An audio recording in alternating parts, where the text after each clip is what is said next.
What would you do if the man you loved, the man you legally married the father of your unborn child, tried to erase you not with a whisper, but with a spectacle? Imagine the most opulent wedding of the year, a gathering of the world's elite hosted at the legendary Biltmore estate. The groom, a self-made millionaire, the bride a society heiress. But as the vows are about to be spoken, the grand doors swing open, and there stands a woman, her presence silencing the entire hall. She isn't a guest. She isn't a jilted ex-girlfriend.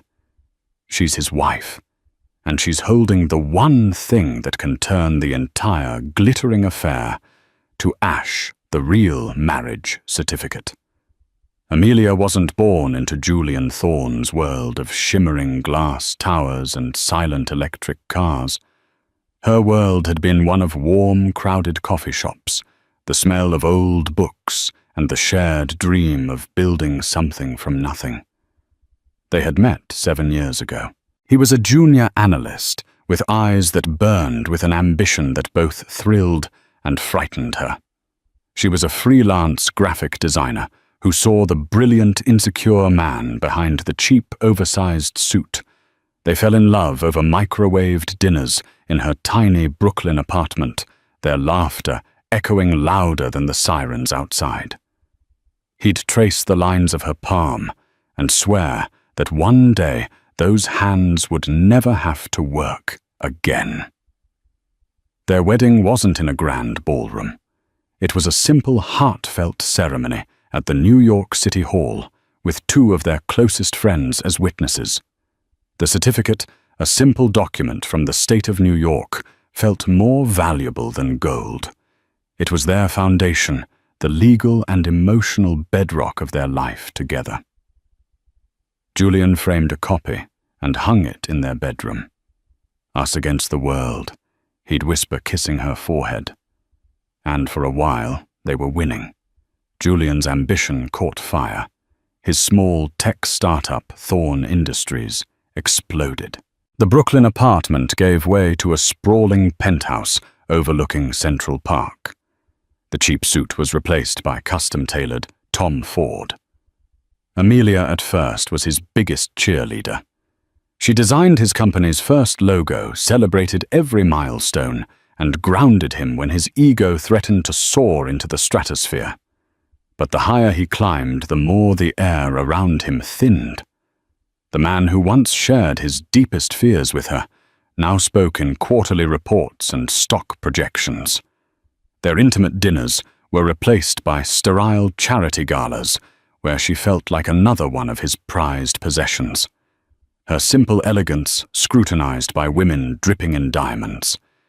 He began to travel more always for critical business. She'd call his hotel only to be told he'd left no forwarding number. He'd return smelling of a perfume that wasn't hers and an exhaustion that felt different from work. The signs were their small fissures in their foundation.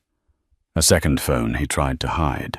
Vague answers to specific questions. A chilling distance in his eyes, even when he was holding her. Amelia tried to breach the divide. "Julian, we need to talk. I feel like I'm losing you." "Don't be dramatic, Amelia," he'd say, scrolling through his phone. "I'm building an empire for us, for our future. Isn't that what you wanted?" She had wanted a life with him, not an empire without him. The discovery that she was pregnant was for a fleeting moment, a ray of hope. This would save them. A child, their child, would be the anchor they needed.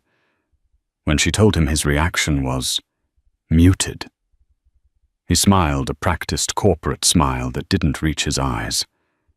He kissed her a peck on the cheek. "That's wonderful news, darling. We'll have to hire a nanny, of course. Get the best." He didn't ask about her. He didn't place a hand on her still flat stomach. He just saw a new asset to be managed. The final soul-shattering blow came not from a confrontation, but from the glossy pages of a magazine. Her friend Chloe had come over, her face pale. She handed Amelia a copy of Tatler, the High Society Bible, and there it was, a lavish 10-page pred. A thorn in Rocher's side, the merger of the century solidified by love. The article detailed the upcoming wedding between Julian Thorne, CEO of Thorne Industries, and Isabella Rocher, the daughter of industrial titan Jean-Pierre Rocher. The wedding was to be the social event of the decade, held at the historic Biltmore Estate in North Carolina. The accompanying photos showed Julian beaming his arm wrapped possessively around a stunning icy blonde. They looked ecstatic. They looked inevitable. Amelia felt the air leave her lungs. The magazine slipped from her numb fingers. It wasn't just an affair. He wasn't just leaving her. He was attempting to publicly and completely erase their existence, their love, their vows, their life. All of it vaporized for a better business deal. He was going to commit bigamy in front of the entire world. The framed marriage certificate in their bedroom seemed to mock her. Us against the world. The world, it turned out, was Julian. For a full day, Amelia did nothing. She sat in the silent penthouse, the city lights twinkling below like a galaxy of indifferent stars. She didn't cry. The shock was too deep, a frozen shard of ice in her chest, where her heart used to be. The baby inside her gave a gentle flutter, a tiny, insistent reminder that she wasn't just fighting for herself anymore. On the second day, the ice began to crack, and white-hot fury took its place. He thought she was weak. He thought she was a relic of his past that he could simply discard. He had miscalculated. He had forgotten the woman who had believed in him when he had nothing, the woman who had helped build the very ladder he was now kicking away. She picked up the phone. She wasn't calling a friend to cry. She was calling the sharpest, most ruthless family law attorney in New York City. "My name is Amelia Thorne," she said, her voice steady and cold as steel. "My husband is Julian Thorne, and I need to stop a wedding." Marcus Vance was a man who operated in the silent, brutalist canyons of corporate and family law, where fortunes were won and lost on the fine print of a prenup. When Amelia Thorne walked into his office, he saw what most people saw: a beautifully fragile woman, her designer coat failing to hide the grief in her eyes. But when she spoke, he heard something else entirely. He heard precision. He heard fire. "He's not just cheating on me, Mr. Vance," Amelia began. Her hands clasped tightly on the polished mahogany table. "He is attempting to commit felony bigamy in a very public forum, presumably to secure a merger with Rocher Consolidated. He believes I will simply disappear." She laid it all out: the City Hall wedding, the years of shared life, the sudden emotional Arctic freeze, the pregnancy, and the Tatler article, which she placed on his desk. She then produced a certified copy of her marriage certificate. Marcus examined the document. It was perfect, ironclad, a public record. "He's either monumentally arrogant or monumentally stupid," Marcus mused, leaning back in his chair. "He's both," Amelia stated flatly. "His arrogance makes him believe he can get away with anything. His stupidity lies in underestimating me." "So what is the goal, Mrs. Thorne?" Marcus asked, his gaze sharp. "Do you want to file for divorce now? We can file an injunction to stop the wedding, serve him with papers quietly." Amelia shook her head, a slow, deliberate motion. "No. A quiet injunction is what he expects. He'd pay me off. His lawyers would bury me in paperwork and non-disclosure agreements. He'd paint me as a disgruntled, hysterical ex trying to extort him. The world would see him as the victim. The merger would still go through. No. She leaned forward, and for the first time Marcus saw the warrior beneath the porcelain skin. I don't want to stop it quietly. I want to stop it publicly. I want to be the just cause when the officiant asks. I want every single one of his new powerful friends to see the fraud he is. I want Jean-Pierre Rocher to watch his daughter's fantasy crumble into illegal dust. I want to do it at the altar. Marcus was silent for a long moment. This was not the usual playbook. It was audacious, risky, and could blow back on her in unpredictable ways. It was also, he had to admit, brilliant. It was a strategy of maximum impact. A public confrontation is a high-wire act, he warned.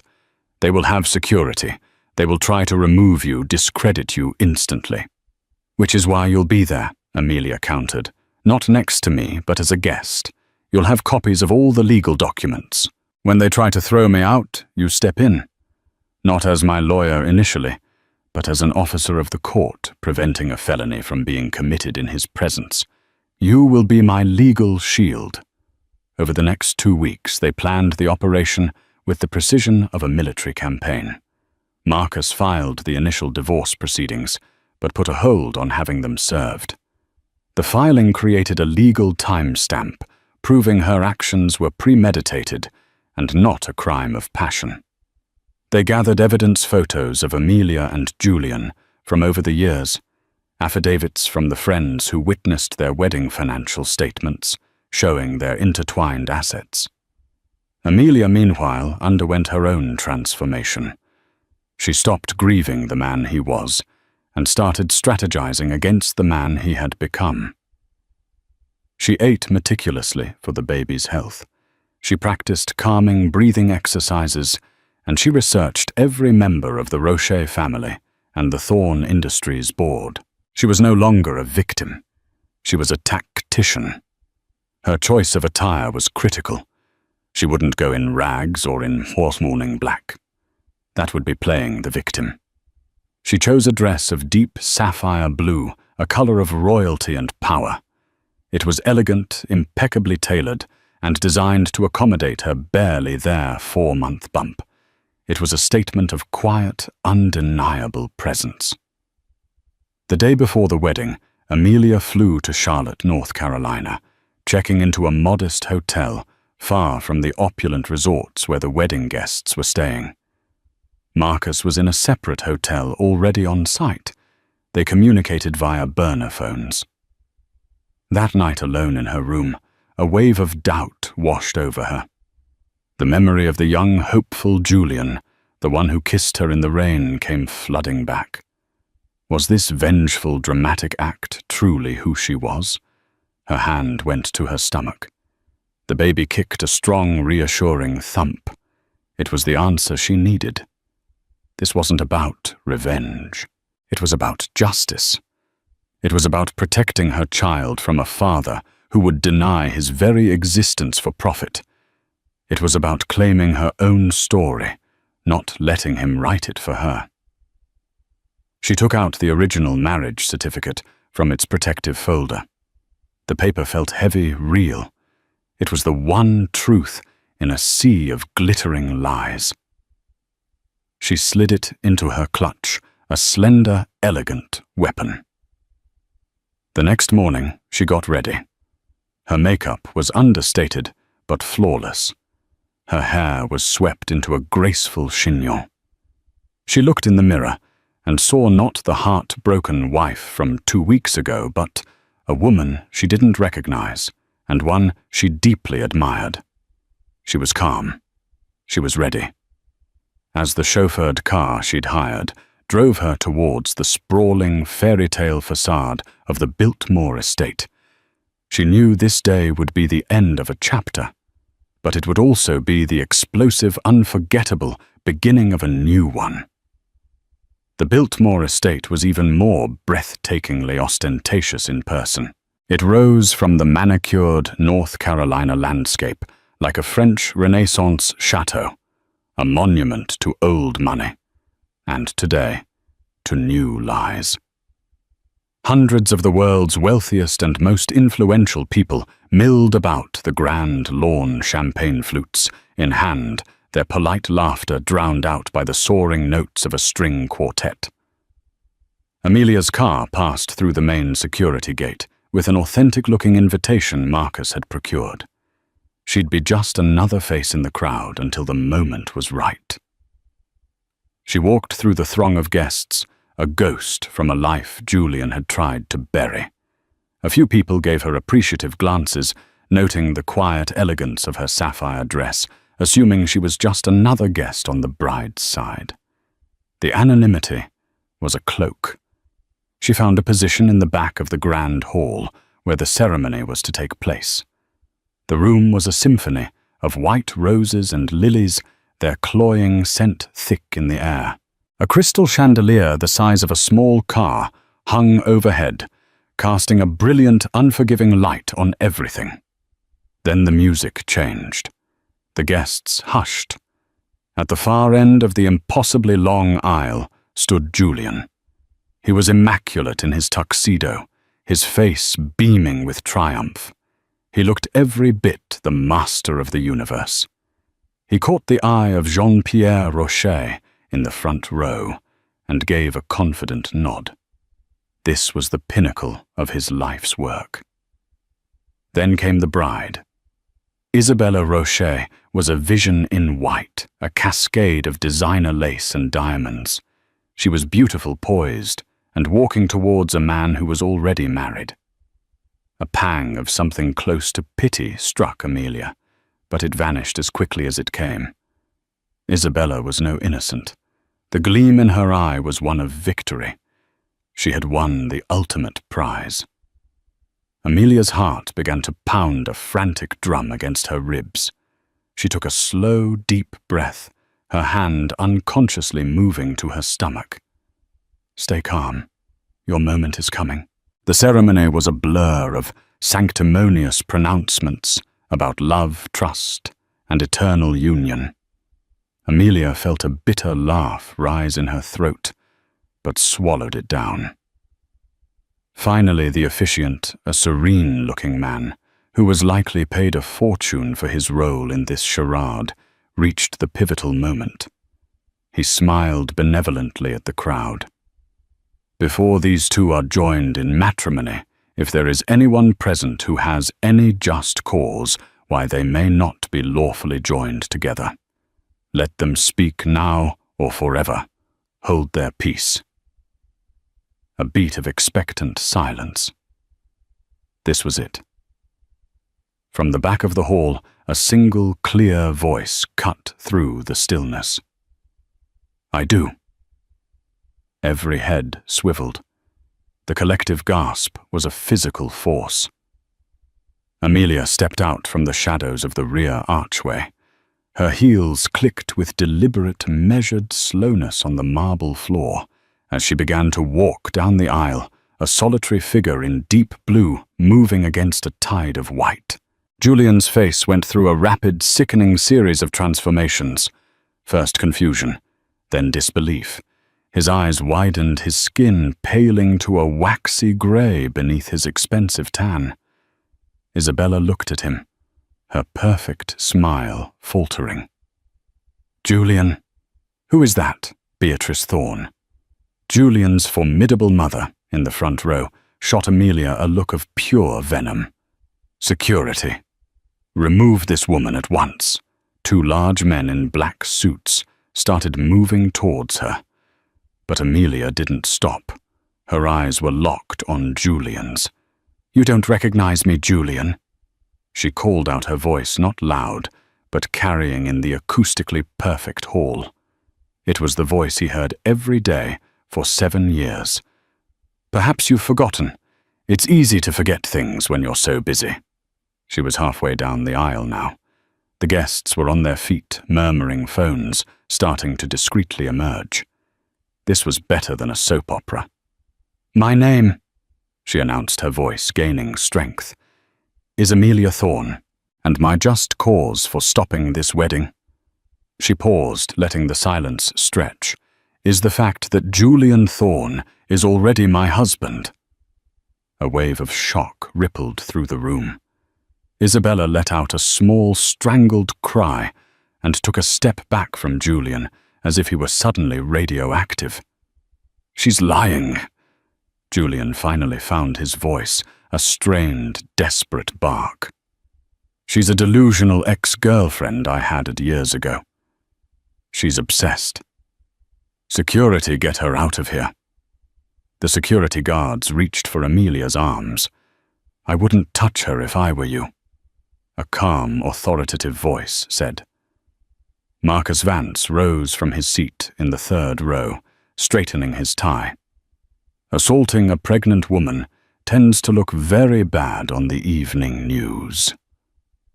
The word pregnant dropped like a bomb into the already volatile atmosphere.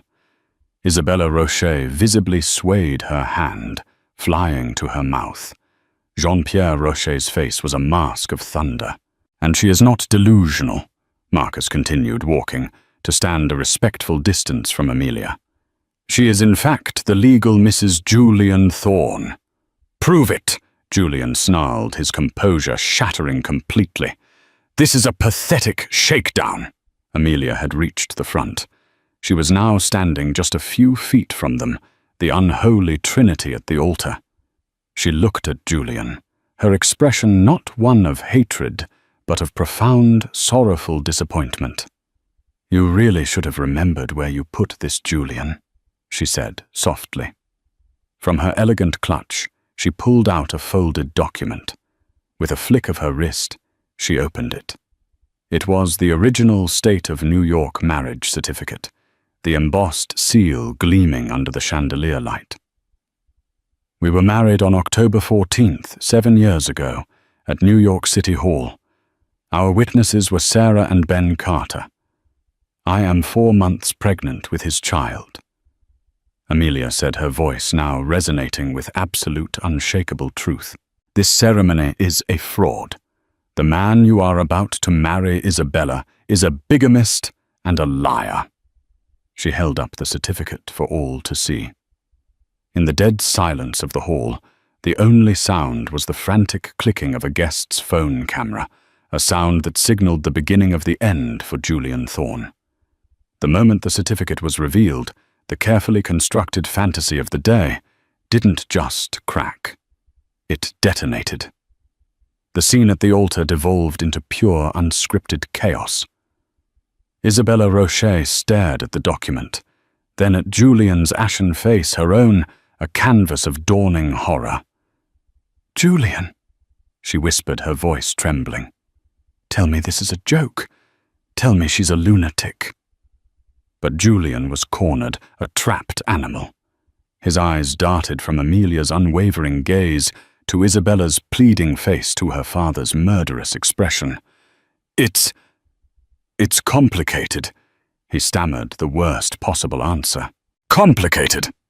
Jean-Pierre Rocher's voice boomed from the front row as he strode forward, his face purple with rage.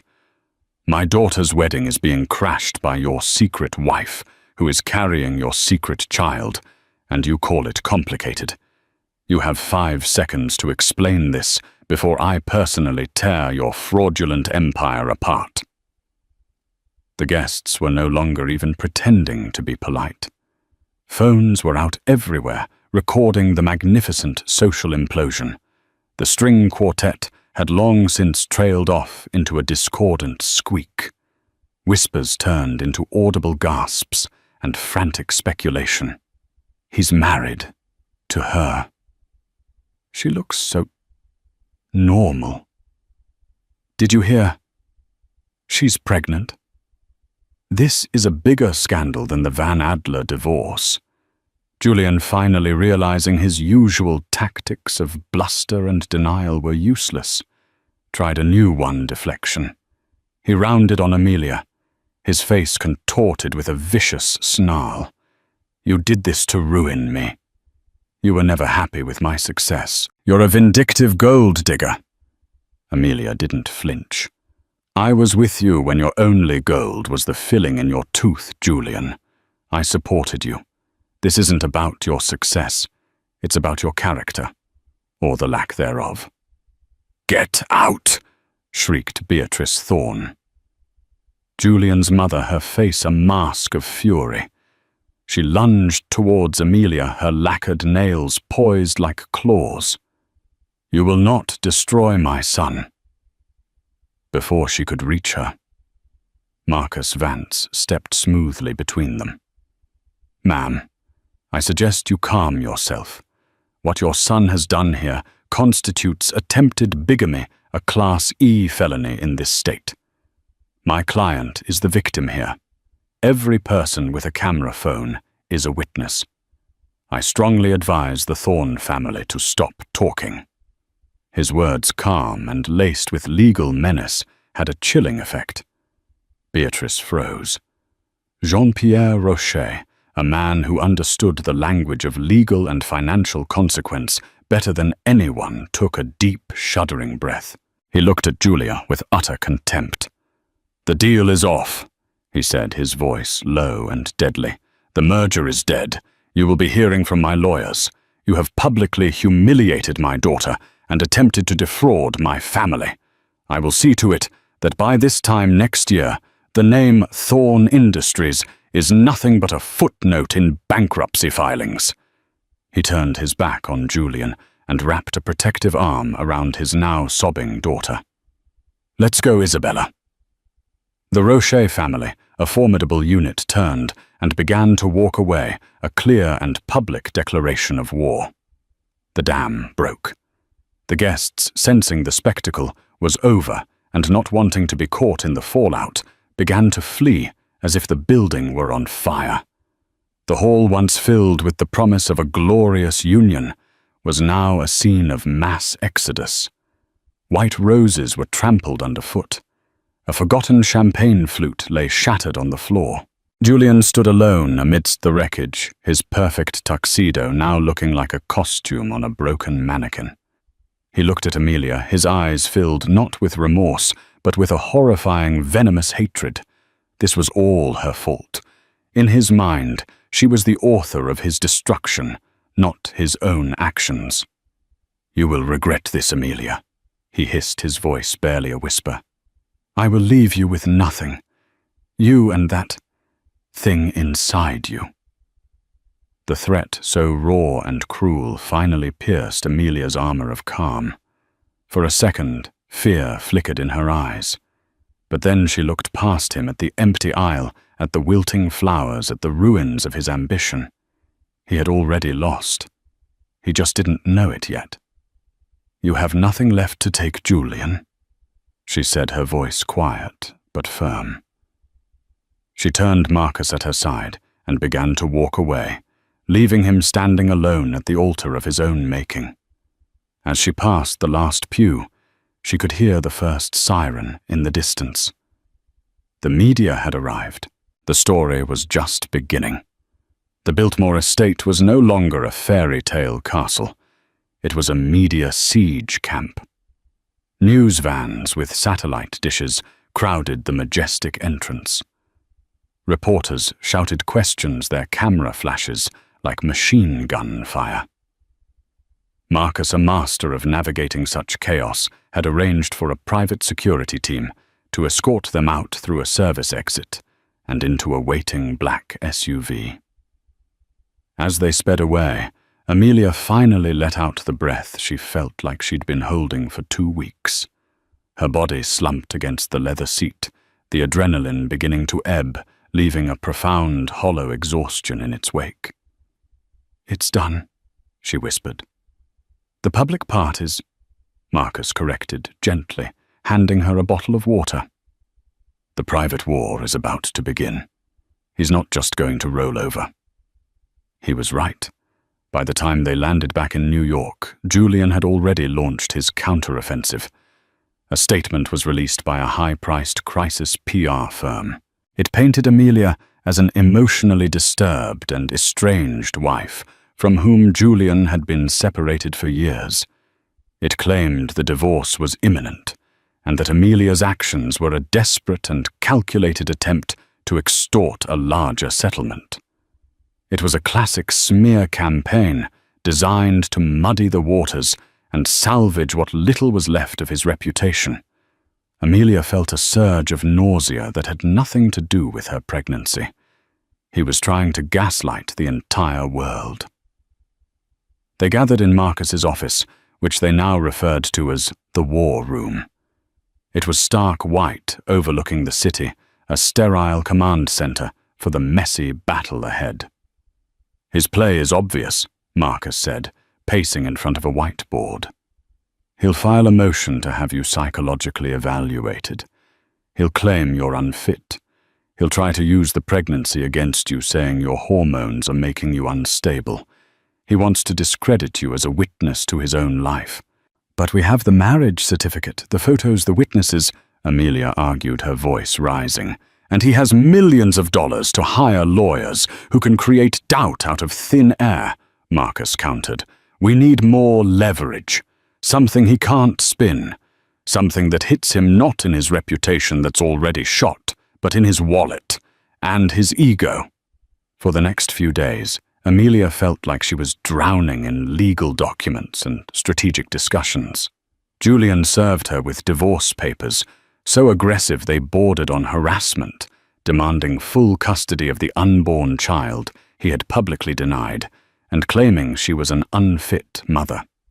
It was a cruel, transparent tactic to scare her into submission. It did the opposite. It erased any lingering sentimentality she had for the man she once loved. This was no longer Julian. This was an enemy. She started digging, not just with Marcus's legal team, but on her own. She spent late nights combing through old emails, bank statements, and documents from the early days of Thorn Industries, a life he thought she had forgotten. She was looking for a vulnerability, a crack in his financial armor. And then she found it. It was in a dusty box in her closet, filled with memorabilia from their first apartment. Tucked inside an old photo album was a document she had barely understood at the time. When Thorn Industries was just a concept, a dream sketched on a napkin, Julian needed a small amount of seed money to incorporate the company. He didn't have it. His parents had refused, calling his venture a pipe dream. Amelia had just received a modest inheritance from her grandmother. It wasn't much, just $50,000, but to them it was a fortune. She had given it all to him without a second thought. In return, he had jubilantly presented her with an official-looking stock certificate. "You're not just my wife, Ames," he had said, kissing her. "You're a founding partner. This makes you a 5% owner of Thorn Industries. One day this piece of paper will be worth millions." She had laughed and put it away, its value purely sentimental. Over the years, as the company grew and went through various rounds of financing, Julian had presented her with stacks of new documents to sign. "Just legal formalities for the new investors, darling," he'd say dismissively. Trusting him, she had signed. She assumed her initial 5% had been diluted into oblivion, worth less than the paper it was printed on. Julian certainly acted as though it had. She brought the certificate to Marcus. "Is this anything?" Marcus took the document, his eyes scanning the formal text the company sealed the date. He was silent for a full minute. Then he looked up, a slow, predatory smile spreading across his face. "Amelia," he said, his voice filled with awe. "This is everything," he explained. Julian had indeed tried to dilute her shares. The papers he'd had her sign were attempts to convert her powerful founder's shares into common stock, which would have rendered them nearly worthless. However, the original incorporation agreement had a clause Amelia herself had insisted on after reading a Business for Dummies book, that any change to the status of founders' shares required a separate notarized affidavit of consent, explicitly explaining the dilution. Julian had never gotten that affidavit.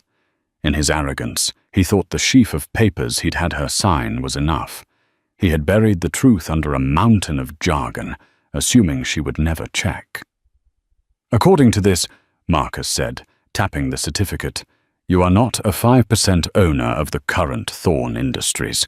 Due to stock splits and anti-dilution clauses, you didn't even know you had your original stake, means you own 22% of the entire company. You are the single largest individual shareholder. Larger than Julian." Amelia stared at him, her mind reeling. "What does that mean?" "It means," Marcus said, the smile widening, "that you don't have to fight him for a settlement. It means you can call a board meeting. It means you have the power to fire him from his own company." The game had just changed. This was no longer a divorce. It was a corporate takeover. The discovery of the stock certificate in the dusty box was like finding a master key in the middle of a maze. Amelia stared at the ornate, slightly yellowed paper, a relic from a more hopeful time. She remembered the day Julian gave it to her, his face flush with excitement, calling her his founding partner. To her, it had been a romantic gesture, a symbol of their shared dream. To him, it had clearly become an inconvenient detail, a loose end he thought he had long since tied up and buried. In the sterile confines of the war room, Marcus Vance initially viewed the document with professional skepticism. Amelia, in most cases like this, these initial shares are diluted to worthlessness over years of fundraising and restructuring. He probably assumes it's just sentimental paper. He presented me with other documents to sign over the years. Amelia admitted, a knot of dread tightening in her stomach. "For new investors," he said, "just formalities." Marcus's eyes narrowed. "Let me see the company's articles of incorporation, their public record." For 10 minutes, the only sounds in the room were the clicking of his keyboard and the frantic beating of Amelia's heart. He pulled up documents on the large screen, his eyes darting between the original certificate and the digital files. A strange stillness came over him. "That absolute arrogant fool!" he whispered more to himself than to her. He slowly leaned back in his chair, a look of stunned admiration on his face. "Amelia, he made a mistake. A colossal one." He explained, his voice gaining excitement with every word. "The original incorporation agreement, the bedrock of the entire company, contained a clause, the very one she had insisted on, inspired by a late-night reading binge of business books. It stipulated that any alteration to the ownership class or rights of founders' shares required a separate, dedicated, notarized affidavit of consent, wherein the potential dilution was explicitly detailed in plain language. Julian, in his haste and towering self-assurance, had buried the conversion attempts in complex legal jargon within stacks of other investment paperwork. He had never gotten that specific separate affidavit. He assumed she'd never notice. "He didn't just fail to dilute you," Marcus said, standing up and beginning to pace. "The anti-dilution provisions attached to founders' shares, which you never waived, have been triggering with every funding round. Every time he sold a piece of the company, the charter protected your piece. According to these filings, and accounting for 2 stock splits." He stopped and turned to her, his eyes wide. "Amelia, you don't own 5%. You own 22%. You are the single largest individual shareholder of Thorn Industries. You own more of it than he does." The air left Amelia's lungs. It wasn't just a weapon. It was an entire arsenal. She wasn't fighting for scraps from his table anymore. She owned the table. A slow, cold fire began to burn in her veins. The grief she had carried for weeks finally burned away, leaving behind something new purpose. The strategy shifted instantly. The defensive crouch became an aggressive forward lean. The first move was executed with the quiet lethality of a sniper's bullet. Through a prestigious, unaffiliated corporate law firm in Delaware, they formally filed the paperwork to have Amelia's share certificate authenticated and her ownership status officially recorded with Thorn Industries Board and the SEC. There was no press release, no announcement, just a procedural filing that would land like a declaration of war on the desk of Julian's general counsel. The fallout was immediate. Within hours, Marcus's phone began to ring incessantly. Panicked, blustering calls from Julian's legal team were met with calm, unassailable facts. "We are simply correcting a long-standing clerical error in the company's share registry." Marcus would state blandly, refusing to be drawn into an argument. The power dynamic had been irrevocably altered. Julian's motions to have her psychologically evaluated were quietly withdrawn. It was one thing to call a heartbroken wife unstable. It was quite another to level that accusation at your company's largest shareholder. With Julian's camp reeling, Amelia prepared for the second, more public strike. Marcus arranged an exclusive sit-down interview, not with a tabloid journalist who would focus on the salacious details, but with Eleanor Vance, no relation, a senior columnist for the Wall Street Journal, renowned for her sharp, unflinching analysis of corporate America. They prepped for days.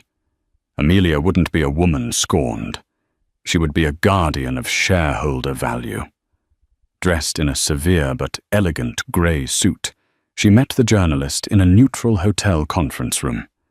She was calm, articulate, and masterful.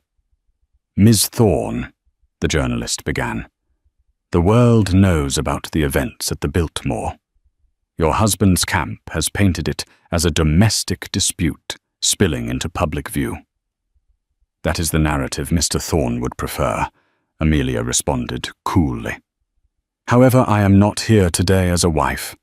I am here as a founder and the primary shareholder of Thorn Industries, and as such I have a fiduciary duty to address the catastrophic lapse in judgment demonstrated by our CEO. The attempted fraudulent merger with Roche Consolidated was not a domestic issue. It was a corporate action that has exposed this company to billions in legal liability and has erased nearly 40% of our market value in 2 weeks. That is a boardroom issue." She spoke of her deep concern for the company's thousands of employees whose jobs and pensions were put at risk by reckless, ego-driven leadership. She never called Julian a liar. She referred to his verifiably false statements to a potential business partner. She never called him a cheat. She spoke of a breach of the morals clause in his executive employment contract. The final question was pointed. "So what are you going to do?" Amelia looked directly into the camera, her expression one of grim resolve. "The brand's reputation has been severely compromised. Shareholder confidence has been shattered. To protect the future of this company, immediate and decisive action is required. I have therefore used my position as the leading shareholder to formally petition the board for an emergency meeting. The sole item on the agenda will be a vote of no confidence in the current CEO and a motion for his immediate removal." The article landed like a thunderclap. The stock, which had been bleeding out, didn't just stabilize, it jumped 8%. The market understood. This wasn't chaos. It was a coup. It was a course correction. The emergency board meeting was held 3 days later on the 50th floor. The air in the boardroom was thick with tension and the smell of expensive coffee. The 10 board members sat stiffly around the massive obsidian table. Julian at its head looked gaunt and furious. He watched Amelia enter, flanked by Marcus and a team of corporate lawyers, his eyes burning with a hatred so pure it was almost tangible. She met his gaze with the cool indifference one might show a failing piece of equipment. Ignoring the seat Marcus indicated along the side, Amelia walked to the opposite head of the table, creating a polar opposition to Julian. She remained standing. Julian's ally on the board, a man named Henderson, tried to seize control. This meeting is a farce, a transparently hostile maneuver born of a marital dispute. It is an abuse of corporate process. Before Marcus could respond, Amelia held up a hand. "Mr. Henderson," she said, her voice cutting through the tension, "my marriage is over. We are not here to discuss it. We are here to discuss the $300 million in shareholder value that Mr. Thorne has personally incinerated in the last month. We are here to discuss the impending multi-billion-dollar lawsuit from Roche Consolidated. We are here to discuss our company's brand being used as a punchline on late-night television. My personal life is the context, but his professional incompetence is the agenda. Do you understand the distinction?" Henderson fell silent. Amelia's gaze swept across the table, meeting the eyes of each director. "I am not here to ask, but to inform. Under his leadership, this company is facing an existential threat brought on not by market forces, but by one man's personal failings. As the person with the most to lose and the most to protect, I am fulfilling my duty." She straightened her shoulders. "I hereby table a motion for a vote of no confidence in CEO Julian Thorne, and for his immediate termination for cause citing gross negligence and breach of his fiduciary and contractual duties." Julian shot to his feet, his chair scraping violently against the floor. "You will not do this. This is my company. I built it from nothing." "You built it with my money," Amelia retorted, her voice dropping to a deadly quiet. "You built it on a foundation you thought was made of my love and loyalty, but it was also made of my stock, and you have run it into the ground with your pride. The board will now vote." The lead director, a stern-faced man named Caldwell, knew there was no other choice. One by one, he called their names. The votes came in, some reluctant, others grimly resolute. The sycophants abstained. The serious directors, the ones who saw their own fortunes dwindling, sided with the woman who had a plan. "The motion carries," Caldwell announced into the stunned silence. 7-3. Julian Thorne is removed as CEO of Thorne Industries, effective immediately. Julian sank into his chair, a choked, guttural sound escaping his lips. The king was dead, and the queen, standing serene and resolute at the head of the table, was just beginning her reign. The silence that fell over the boardroom in the wake of the vote was more profound than any shouting match. It was the sound of a king being deposed in his own court.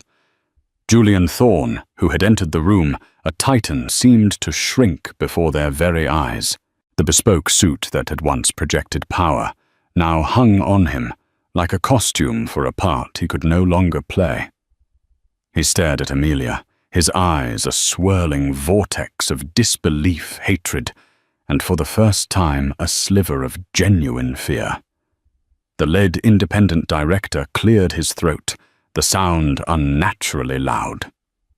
"Julian, as per the board's resolution, your access to company systems will be terminated immediately. Security will escort you to your office to collect your personal belongings."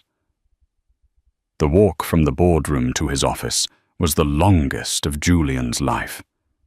He passed secretaries who suddenly found their keyboards fascinating, executives who looked away, and junior analysts who stared with a mixture of awe and pity.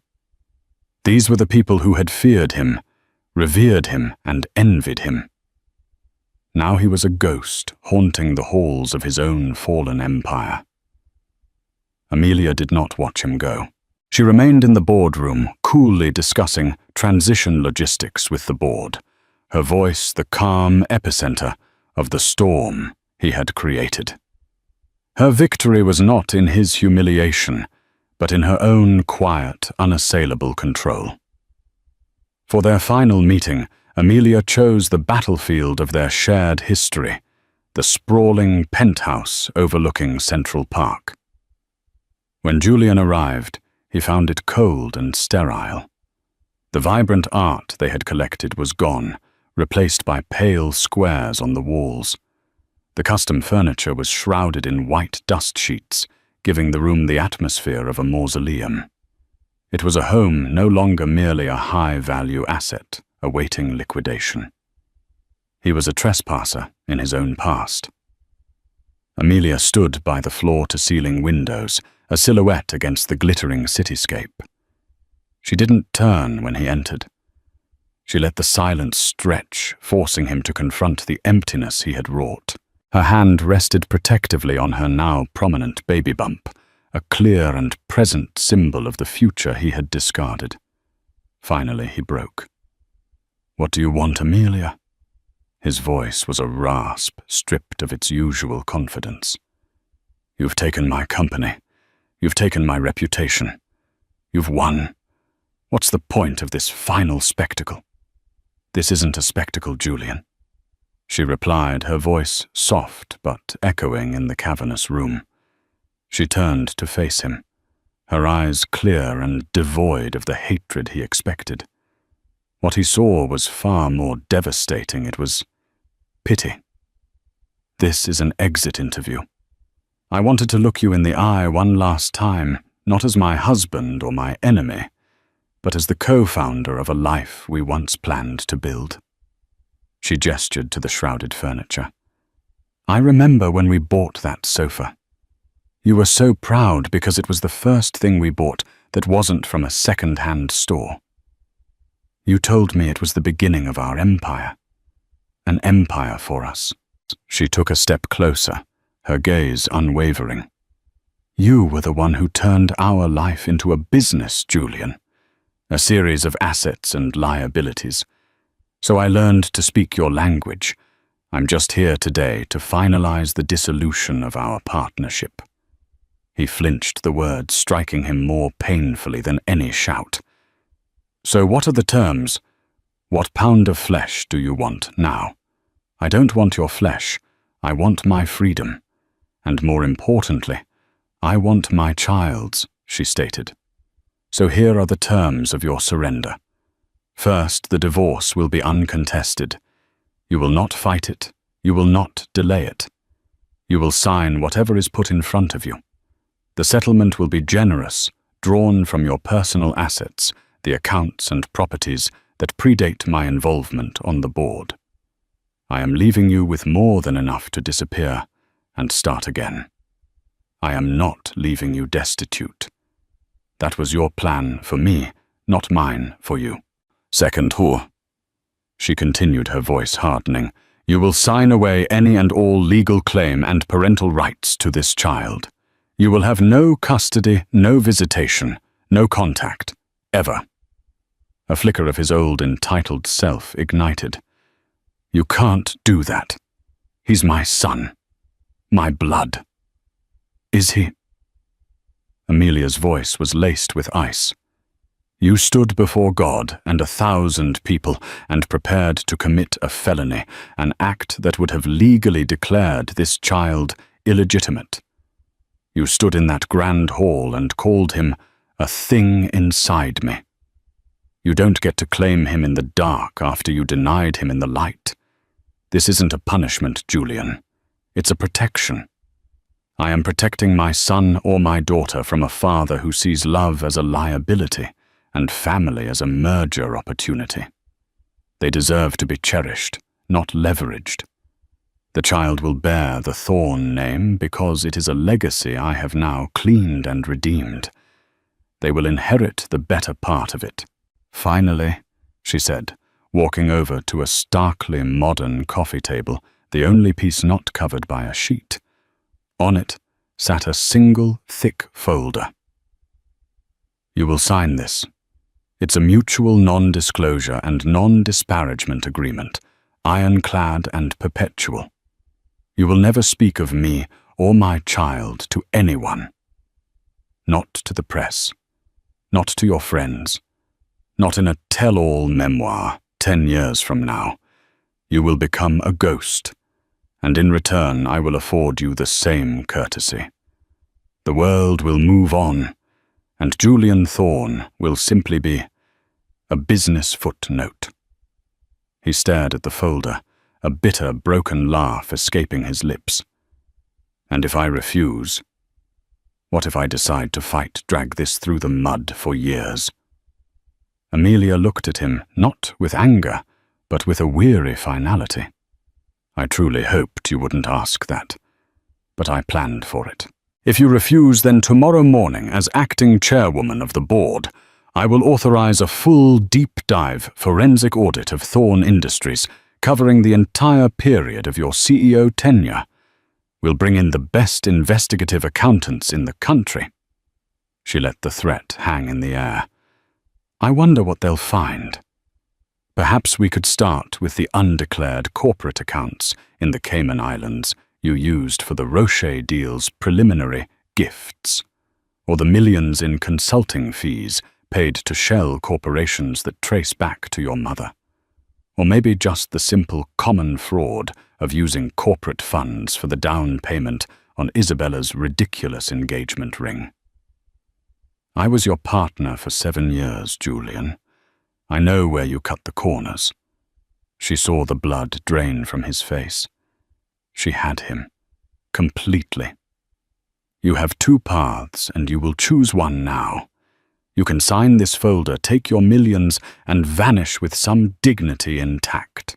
Or you can refuse, and I will dedicate a significant portion of the company's resources to ensuring your next board meetings are with the district attorney. Choose." Slowly, like a man moving underwater, he walked to the table. His hand trembled as he reached for the pen. He didn't read the documents. He knew it didn't matter.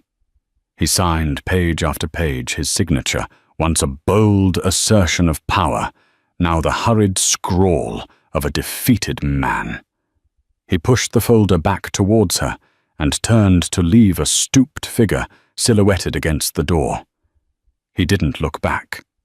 Amelia stood alone in the quiet, empty room for a long time, listening to the hum of the city. There was no triumphant surge, no thrill of victory. There was only a vast, quiet, and profound sense of peace. The war was over. The weight she had carried for so long had finally been lifted. She placed both hands on her belly, feeling the strong, steady kick of the new life within.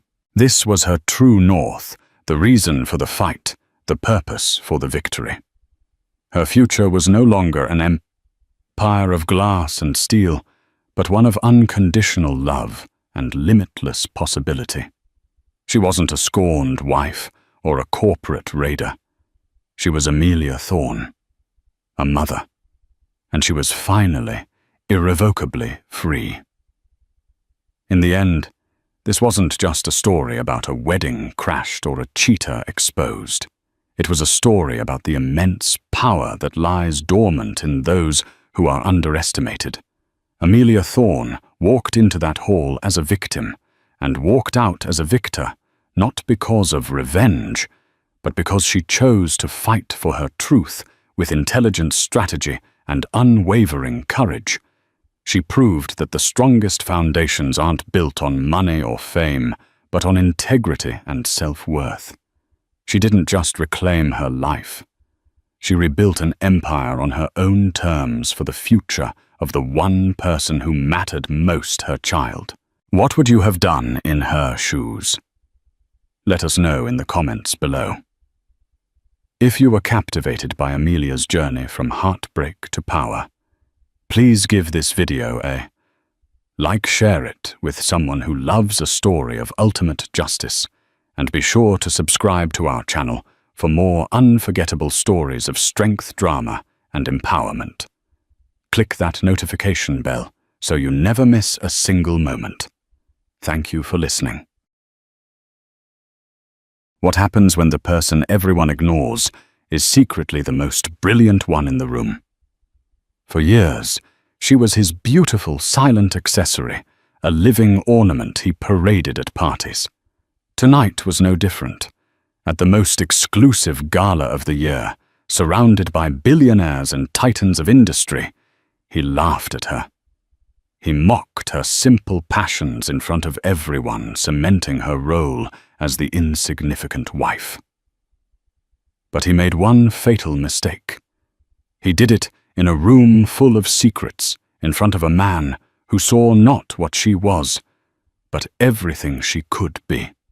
In one night, the spotlight would shift, a forgotten identity would be unleashed, and his entire world would be shattered by the woman he thought he owned. This is the story of how a public humiliation turned into the ultimate breathtaking triumph.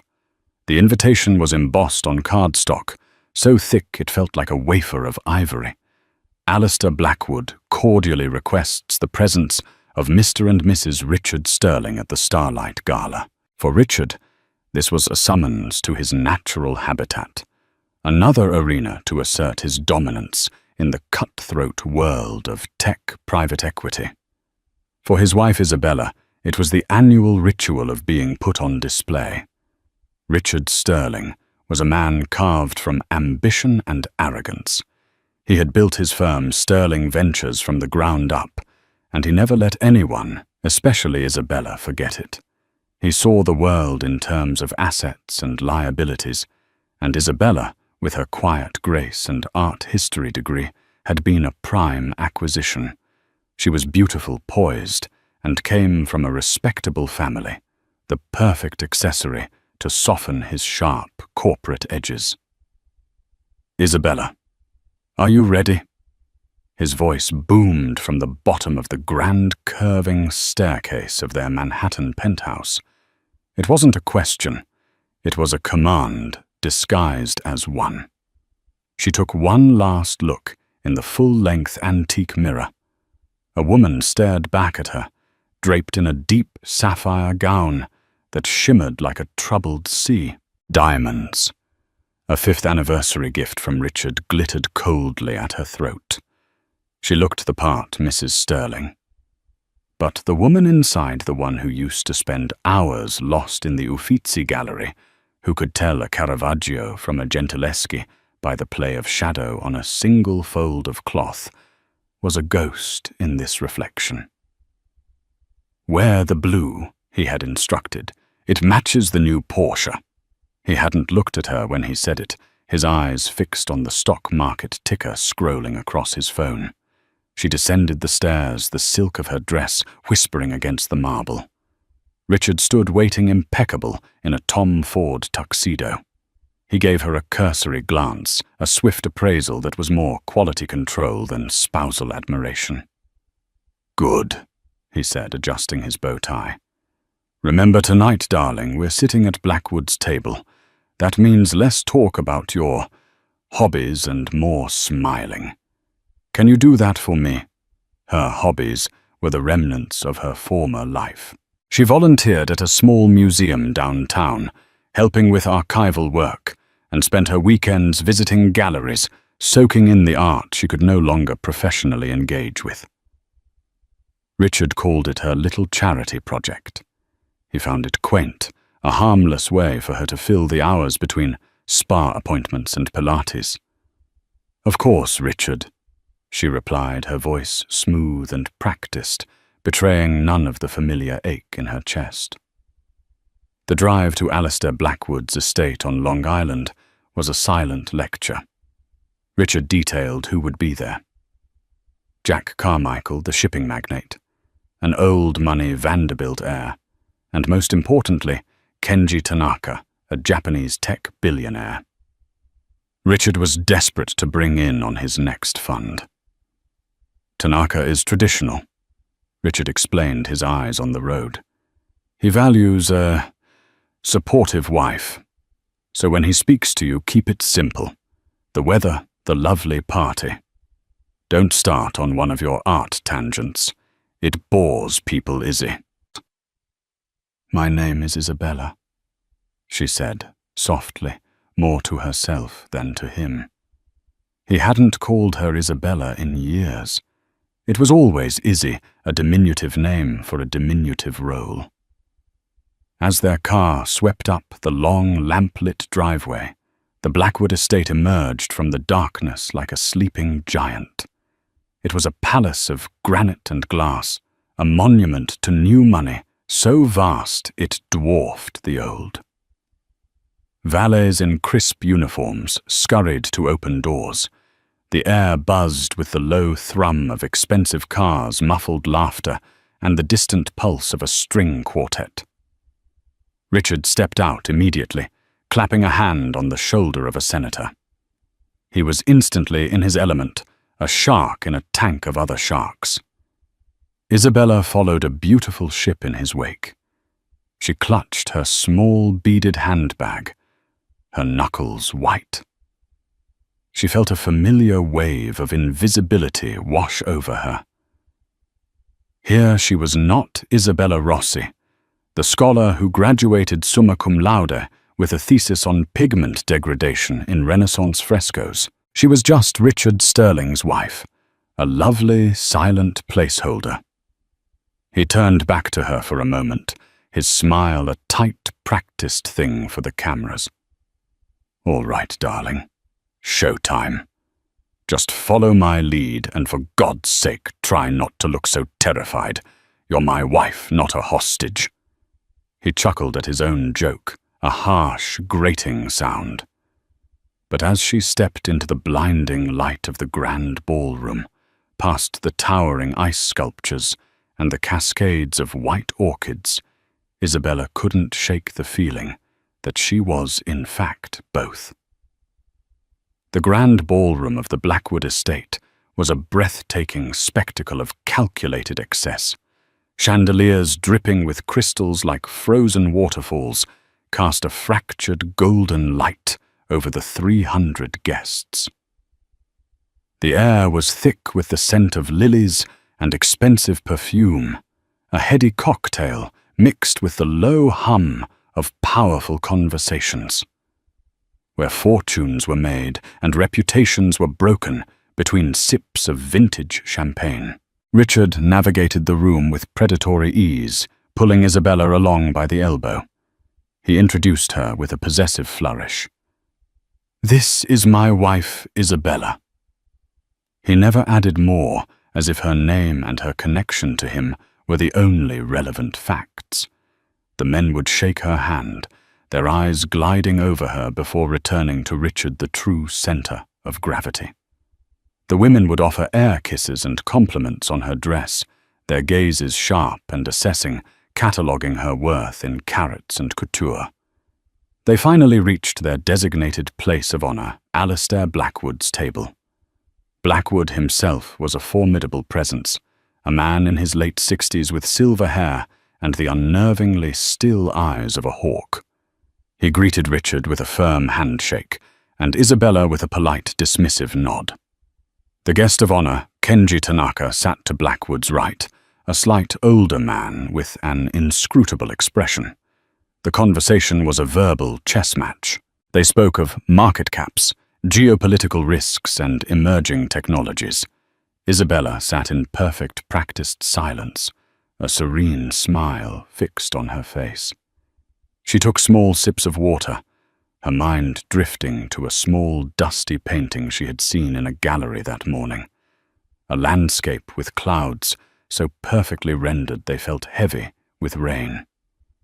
It was during a lull in the financial talk that Alistair Blackwood, in an attempt at broader social grace, turned his attention to her. "And Mrs. Sterling," he said, his voice a low rumble.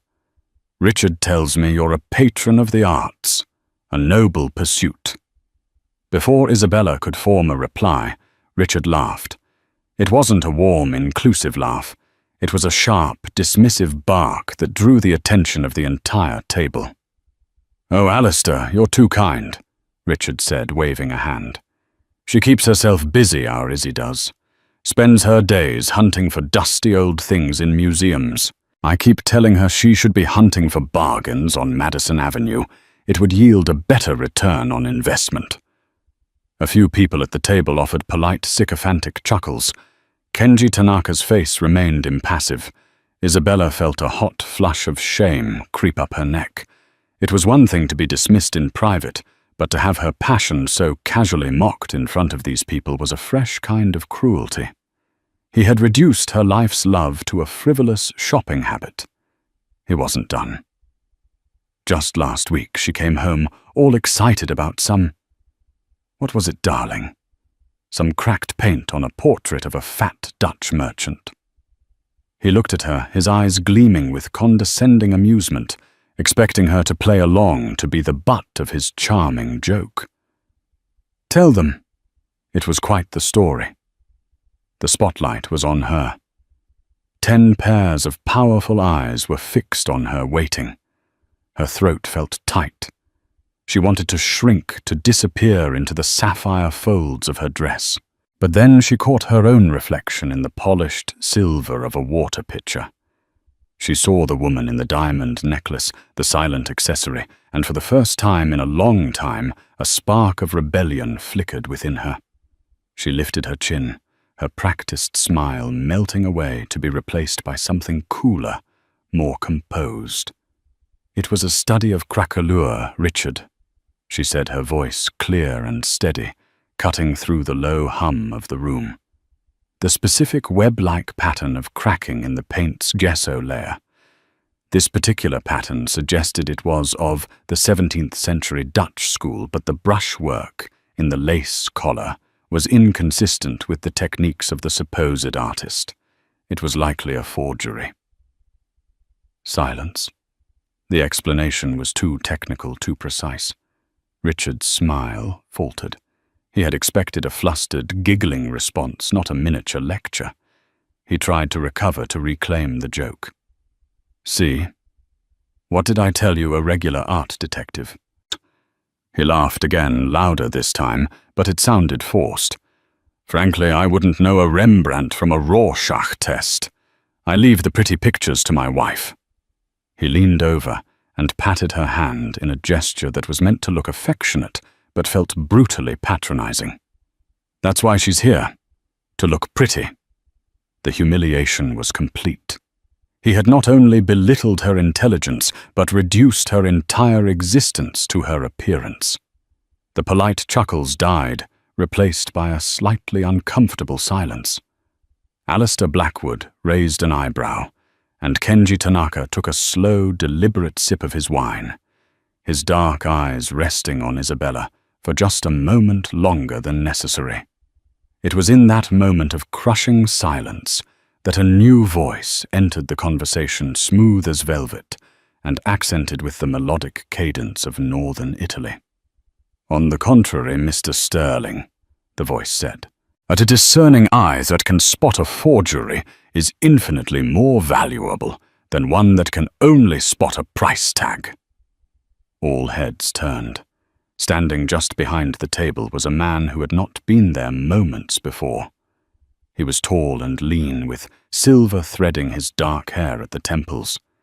He wore a tailored suit of charcoal grey, no tie, with an air of effortless European elegance. His eyes, a shade of warm, intelligent brown, were fixed directly on Isabella.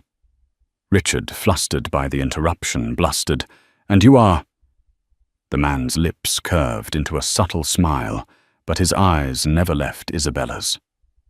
"My name is Matteo Bellini," he said, "and I found Mrs. Sterling's observation fascinating." The name Matteo Bellini fell onto the table with a tangible weight. Alistair Blackwood, who had been leaning back in his chair with an air of bored amusement, sat up straighter. Even Richard, whose knowledge of the art world was performatively shallow, recognized the name. Bellini wasn't just some guest. He was a titan in a different kind of jungle. His family owned one of the most prestigious art authentication firms in the world, with offices in Milan, London, and New York. They were the silent arbiters of artistic fortunes, the whisperers who could turn a canvas in an attic into a national treasure or expose a masterpiece as a multi-million-dollar fraud. "Matteo, I didn't realize you had arrived," Blackwood boomed, his tone shifting from polite host to respectful peer. "Come join us. We were just admiring the decor." Matteo's gaze remained on Isabella, a silent acknowledgement passing between them. He had heard Richard's jibe, and his intervention was a deliberate act. He pulled up a chair, placing it beside Isabella, a subtle but significant act of alignment. "My apologies for the intrusion," Matteo said to the table, though his words were clearly for her. "But it is rare to overhear a discussion of craquelure at a financial gala, especially one so precise." Richard, trying to regain control, forced a laugh. "Well, that's my Izzy. Full of useless, fascinating facts." He placed a proprietary hand on Isabella's shoulder. She flinched almost imperceptibly. Matteo noticed. His eyes narrowed for a fraction of a second. He ignored Richard entirely and spoke directly to Isabella, his voice a low, respectful murmur that created an intimate bubble around the two of them. "You said the brushwork was inconsistent. In what way, for the first time all evening, someone was asking her a genuine question, not about the charity committee she sat on, not about her decorator, but about something she knew, something she loved. A long dormant part of her flickered to life." "The rough," she began, her voice gaining confidence. The artist Richard was referring to Van Hoogstraten used a specific technique for lace building up the white pigment in thick, almost sculptural layers to catch the light. The portrait I saw used thin, blended glazes. It was technically proficient, but it was a copyist's technique. It mimicked the form, but not the substance. As she spoke, the table fell silent. This was not the rambling of a hobbyist. This was the sharp, analytical language of an expert. Kenji Tanaka leaned forward slightly, his impassive mask cracking with a flicker of genuine interest. Matteo nodded slowly, his expression one of deep concentration. "A dead stroke," he murmured, using the industry term for a brush stroke that lacks the life and intent of the original artist. "Precisely. Most forgers are caught not by what they paint, but by how they paint it. Their hands betray them." He turned his full attention to her, and she felt seen in a way she hadn't in years. It was as if he had wiped away the glossy veneer of Mrs. Sterling and was speaking directly to Isabella Rossi. "You have a remarkable eye, Mrs. Sterling," he said, his tone devoid of flattery, stating it as a simple fact. "Isabella," she corrected him quietly. "Please call me Isabella." "Isabella." He repeated the name, sounding different in his mouth, fuller, more complete. Richard shifted uncomfortably. This was not part of his script. The conversation had veered into a territory where he was not the expert, where he was, in fact, an ignorant bystander. His wife, his beautiful, quiet accessory, was holding court with Matteo Bellini, and he was being utterly ignored. Alistair Blackwood, ever the opportunist, saw a new angle to the evening. "Well, if we have an expert in our midst, perhaps she can settle a little debate for me." He gestured across the vast ballroom to a quieter, wood-paneled alcove where a collection of smaller paintings was displayed. "I acquired a piece recently," Blackwood explained. "A small Italian panel, supposedly from the studio of Artemisia Gentileschi. My own curators are divided. Some say it has her fire. Others say it's a clever imitation by one of her followers. I've been meaning to send it to a firm for analysis." He looked pointedly at Matteo, then his gaze slid to Isabella. "But perhaps..." We could have a preliminary opinion. It was a test, a piece of social theatre for his powerful guests. Richard immediately saw it as a trap. "Oh, Alistair, I don't think—" he started, wanting to shut it down, to pull Isabella back into her box before she could embarrass herself, and by extension, him. But Matteo interrupted smoothly, standing up and extending a hand, not to Richard, but to Isabella. "I would be honored to accompany an expert to view the piece," he said, his eyes challenging her. "If she is willing." The entire table was watching her. Richard's face was a thundercloud of warning. He wanted her to refuse to laugh it off, to shrink back into her designated role. It was the safe thing to do.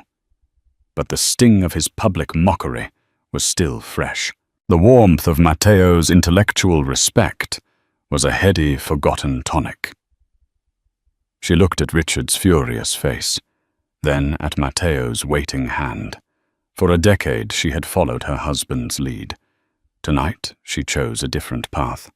"I would be happy to look at it," Isabella said, her voice ringing with a newfound clarity.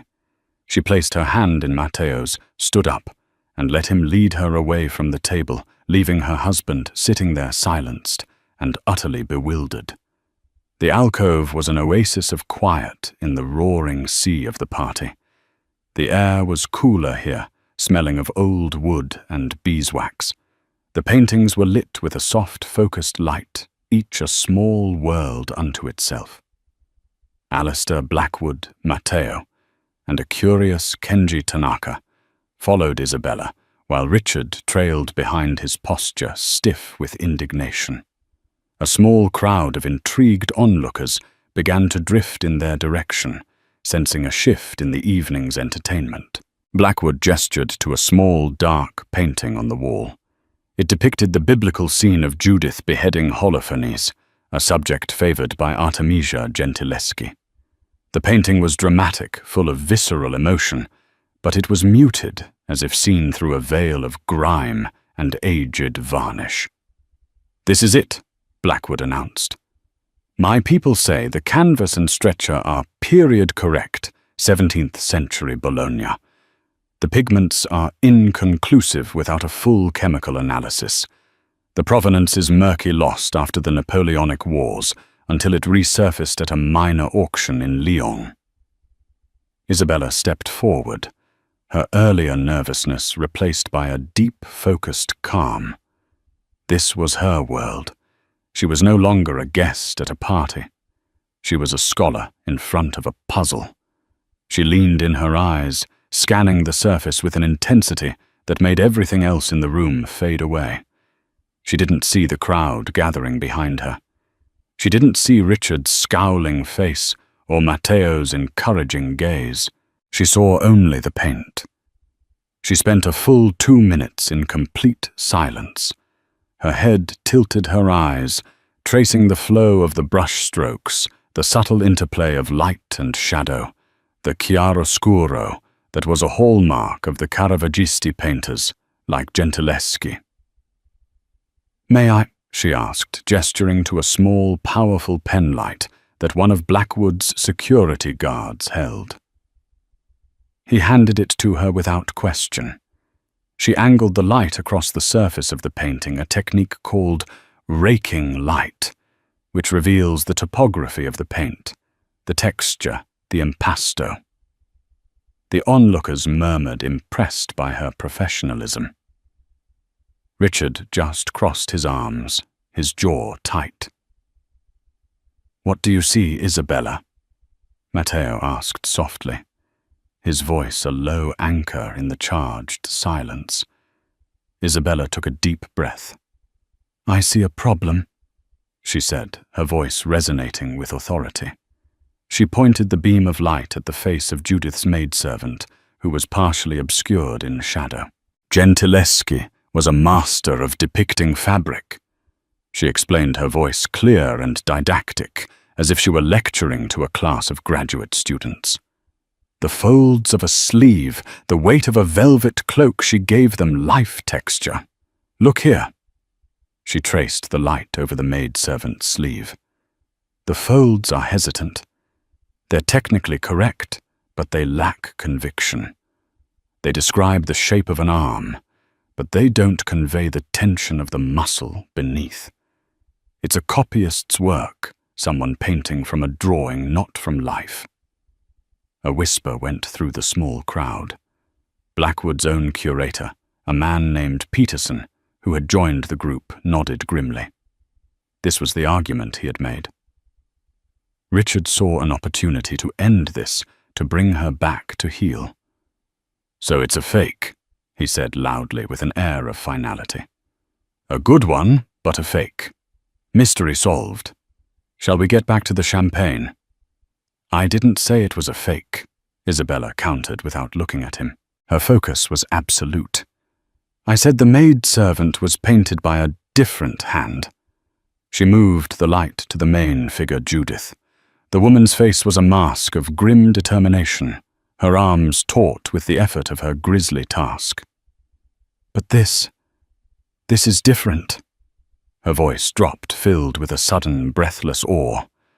"Look at the tension in the knuckles, the way the light catches the blood. It's not just red paint, it's rendered with a transparency that makes it look wet, viscous. And the foreshortening on Holofernes' arm, it's audacious, almost violent in its execution." She turned off the penlight and faced Alistair Blackwood directly. "Mr. Blackwood, your curators are both right and wrong. This isn't a work by Gentileschi's studio. It's a work that was altered in Gentileschi's studio." The room was utterly still. "What are you talking about?" Blackwood demanded, his voice sharp. "This was a common practice," Isabella explained, her confidence soaring. "A master painter would have students work on less important elements, backgrounds, secondary figures to learn the craft. But the master would always paint the critical parts. The maidservant was likely painted by an apprentice, but the figures of Judith and Holofernes, the emotion, the raw power, the sheer anatomical confidence, they were painted by the master herself." She paused, letting the weight of her words sink in. "This isn't a studio copy. This is a genuine autograph work by Artemisia Gentileschi, a lost original. The student's work was likely a later addition, perhaps to finish the painting for a quick sale after the master had moved on. Over the centuries, the grime and yellowed varnish have obscured the difference in quality, making it all look like the work of one lesser artist." Peterson, the curator, stepped forward, his eyes wide. "My God," he whispered. "The pentimento." We saw a faint pentimento under the X-ray around Judith's arm, a change in the composition. We thought it was just the artist changing their mind. "It's the master correcting the student's positioning," Isabella stated simply. She painted over it.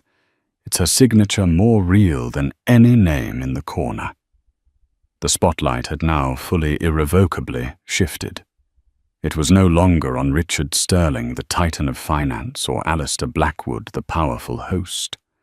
It was on Isabella, the quiet wife, who stood before a dusty old painting and unveiled a forgotten masterpiece hidden in plain sight. Richard stared, his mouth slightly agape. The woman he had mocked, the woman he had reduced to a pretty object, was commanding the attention and respect of everyone in the room, with an intellect and passion he had never bothered to acknowledge, let alone understand. The laughter had died in his throat, replaced by the cold, sickening dread of a man who has just realized the true value of an asset he has catastrophically misunderstood. The silence in the alcove was broken by a single sharp sound. Kenji Tanaka began to clap. It was a slow, deliberate applause, a sign of profound respect. One by one, others joined in, not the polite, scattered applause of a party, but a genuine ovation.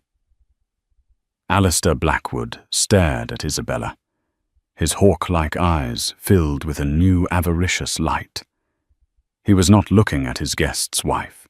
He was looking at a human asset more valuable than any stock in his portfolio. "Peterson," Blackwood barked at his curator. "Get this painting off the wall. I want it sent to the labs at the Met first thing in the morning.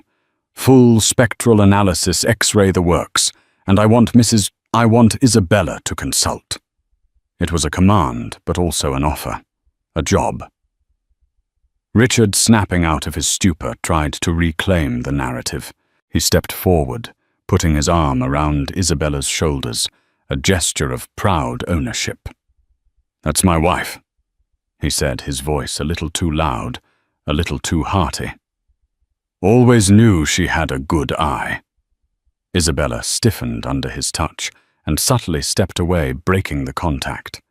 The gesture was small, but in the charged atmosphere, it was a seismic event. She didn't look at him.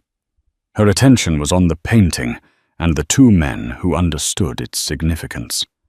Matteo Bellini had been watching the entire exchange with a quiet, knowing smile. He now approached Blackwood. "Alistair, if Isabella's hypothesis is correct, and I have no doubt that this painting is not just a masterpiece, it's the missing Judith of Bologna. It was documented in a Medici inventory in 1638 and then vanished. The Bellini Institute has been searching for it for 2 generations. Its value is not in the millions. It's in the tens of millions. It's culturally priceless." Every jaw in the vicinity dropped. Richard's face went pale. He had mocked her interest in something that was worth more than his entire last fund. Matteo turned to Isabella, his eyes shining with professional admiration and something more, something deeper. "Isabella, that was not just a good eye. That was genius. The kind of intuitive leap that scholars spend entire careers hoping to make once. My firm in New York is expanding. We are looking for a new head of Renaissance authentication. The position is yours if you would consider it. You would have your own lab, your own team, an expense account for travel to any collection in the world. You would simply have to do what you just did." A second job offer. In less than 10 minutes, she had gone from being an object of ridicule to one of the most sought-after experts in the room. The crowd around them was buzzing. People were no longer looking at Richard at all. They were looking at Isabella, whispering her name. Who was she? Where had Sterling been hiding her? The power dynamic had not just shifted, it had been completely inverted. She was the sun, and he was a forgotten planet drifting in her orbit. Richard could feel the foundations of his world cracking. His identity was built on being the smartest, most powerful man in any room. But in this room, his wife had just eclipsed him entirely. His mockery of her now hung in the air, a testament not to his wit, but to his own staggering ignorance. He saw the looks on the faces of his peers, Carmichael the Vanderbilt heir, and worst of all, Kenji Tanaka. Tanaka was watching Isabella with an expression of profound respect, the very expression Richard had been trying to win all night. He tried again, his voice strained. "Darling, that's an incredible offer. We should discuss it." The "we" was a desperate attempt to include himself in her triumph. Isabella finally turned to look at him. For the first time, she saw him not through the haze of years of intimidation and belittlement, but with the cold, clear eyes of an authenticator. She saw a man whose confidence was a forgery, whose power was built on diminishing others. She saw his fear, his desperation, and she felt nothing.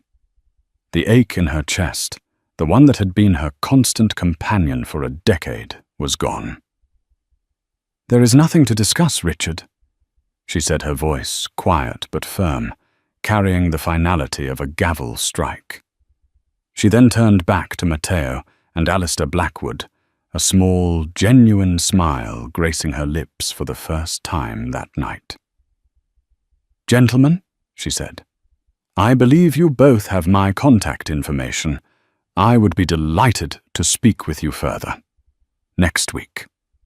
With that, she turned and walked away from the alcove, not back towards their table, but towards the grand terrace overlooking the gardens. She moved with a newfound grace, her spine straight, her head held high. The crowd parted for her as if she were royalty. Richard Sterling was left standing in her wake, his hand, which had been reaching for her, frozen in mid-air. He was alone in the spotlight she had left behind, and it felt harsh and cold and utterly unforgiving. The laughter of the party seemed to mock him, each burst of merriment, a fresh echo of his own colossal, world-shattering mistake. The rest of the gala was a torturous blur for Richard. He tried to mingle, to re-engage in conversations about finance and acquisitions, but the energy had shifted. People's eyes would flicker from him to the terrace, where Isabella was now holding court with a captivated circle that included Matteo Kenji Tanaka and a curator from the Getty, who had materialized from the crowd. When people did speak to Richard, the question was always the same, tinged with a new and galling respect for his wife. "Your wife is extraordinary, Richard. How did you two meet?" He would mumble something about a university function, the words tasting like ash in his mouth. He was no longer Richard Sterling, the master of the universe. He was Isabella's husband, a footnote in her sudden, brilliant ascent. He felt a primal, possessive rage building within him. How dare she? How dare she do this to him in front of these people? It was a betrayal, a public emasculation. He had given her everything, the penthouse, the diamonds, the life of effortless luxury, and she had repaid him by making him a fool. Finally, unable to bear it any longer, he found her and hissed, "We're leaving." She looked at him, her expression unreadable. She didn't protest. She simply excused herself with a calm, regal grace and walked with him to the exit. The goodbyes were a stark contrast to their arrival. Alistair Blackwood shook Richard's hand perfunctorily before taking Isabella's in both of his. "A truly memorable evening, Isabella. My office will call yours." The use of yours as a separate entity was not lost on Richard. The ride home in the back of the chauffeured Maybach was shrouded in a heavy, suffocating silence. The glittering lights of Long Island blurred past the tinted windows. Richard stared straight ahead, his hands clenched into fists on his knees. Isabella looked out her own window, her reflection a ghostly image superimposed over the dark, rushing landscape. He had to say something to regain control to fix this. He decided on magnanimity. "I have to admit, Izzy," he began, trying to make his voice sound casual proud. "That was quite a performance back there. You really had them going." Isabella turned her head slowly to look at him. "It wasn't a performance, Richard." Right, of course." He backpedaled. "What I mean is I'm proud of you. I had no idea you had that in you. You should have told me you were that good." The accusation was subtle but clear. "You hid this from me." A small, humorless smile touched her lips. "Told you?" she asked, her voice dangerously soft. "I have tried to tell you for 10 years. Every time I mentioned my research, you called it a hobby. Every time I tried to share a discovery from the museum, your eyes glazed over. You didn't want to know, Richard. You wanted me to be a beautiful empty room for you to decorate." The truth of her words struck him like a physical blow. He flinched. "That's not fair. I supported your interests. I paid for everything. The charity donations, the museum galas. You paid for my silence? She cut in, her voice gaining an edge of steel he had never heard before. You funded my cage at all. You didn't support my passion. You tolerated it because it kept me occupied and out of your way. Tonight you didn't just dismiss my hobby, Richard. You held up the very core of who I am, to be mocked by your friends. You laughed at me. It was a joke, a simple party joke, he protested, his voice rising. No, she said, her gaze unwavering. A joke is something two people laugh at. You were laughing at me, and they were laughing with you. You used me to make yourself feel clever and charming, just like you've always done. The car swept onto the Queensboro Bridge, the iconic skyline of Manhattan rising before them, a city of towers Richard had once felt he owned. Now it felt alien and hostile. So what now? He demanded, his desperation turning to anger. You're going to go work for this Italian suit. Throw away everything we've built. Isabella looked at him, and he saw the vast, barren distance that had grown between them. It wasn't just a rift. It was a canyon. What did we build, Richard? She asked, her voice filled with a decade of quiet sorrow. You built an empire. I built a life of quiet resignation within it. You talk about it like a partnership, but I was never a partner. I was an acquisition, and I've just discovered my market value is significantly higher than you appraised it. The car pulled up to their gleaming residential tower. The doorman rushed to open the door, but neither of them moved. The fight wasn't over. It was just beginning. I forbid you to take that job, Richard said, his voice low and menacing. It was his last resort, the trump card of the patriarch. Isabella did something he had never seen her do. She laughed. It was not a sound of mirth. It was the sound of chains breaking. You forbid me, she said, turning to face him fully in the dim light of the car. Richard, you don't get it.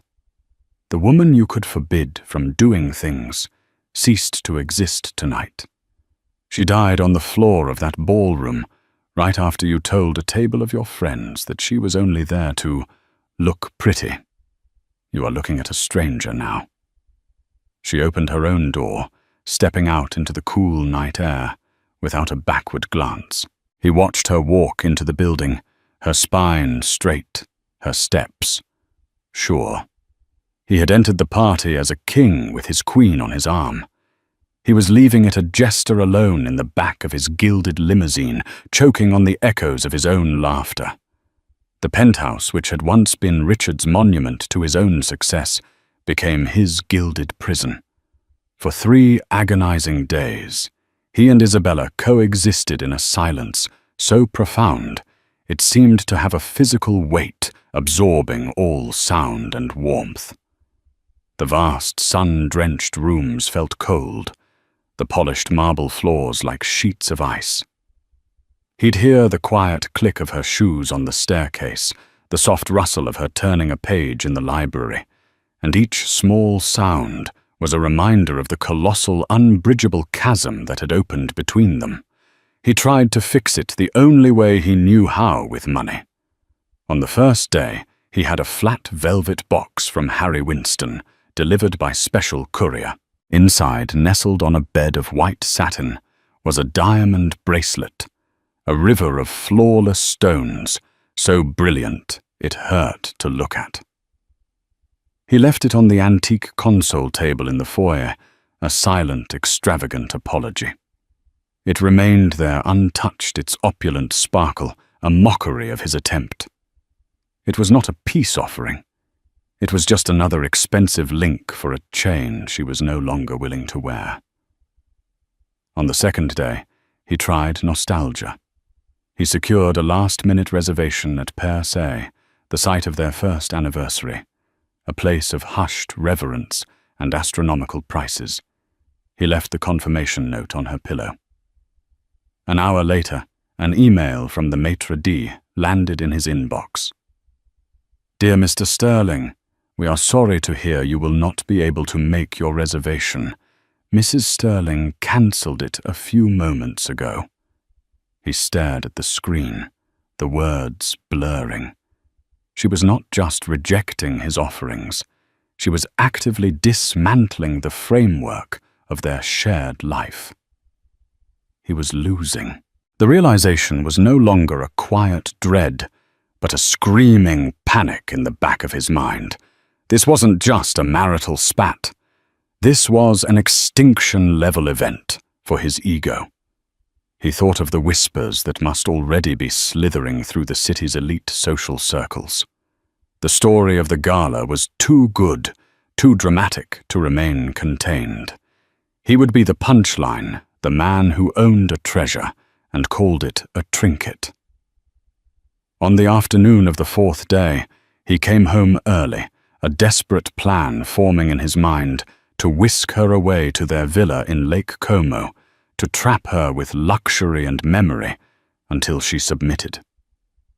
He found her in the master bedroom's vast walk-in closet, a space larger than most New York apartments. A sleek silver Rimowa suitcase lay open on the ottoman. She was folding a silk blouse with a calm, methodical precision that he found utterly terrifying. "What are you doing?" he asked, his voice hoarse. The question was a formality. He knew exactly what she was doing. "I'm packing Richard," she said, not looking up. "I'm leaving." Leaving? To where? A hotel? He stepped into the closet, the scent of her perfume, a fragrance he had chosen for her, suddenly feeling alien. "This is ridiculous, Izzy. This is our home. We can work this out. We can go to therapy. I'll hire the best in the city. I'll listen more. I swear to God I'll come to your dusty museum with you. Just don't do this." She finally paused, placing the folded blouse into the suitcase. She looked up at him, and her eyes were not filled with anger or sadness, but with a weary, clinical pity. "You're still not listening," she said softly. "You think this is a negotiation, a problem to be solved with a new strategy.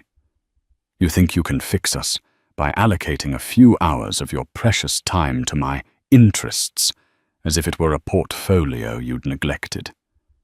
This isn't about you making a few cosmetic changes, Richard.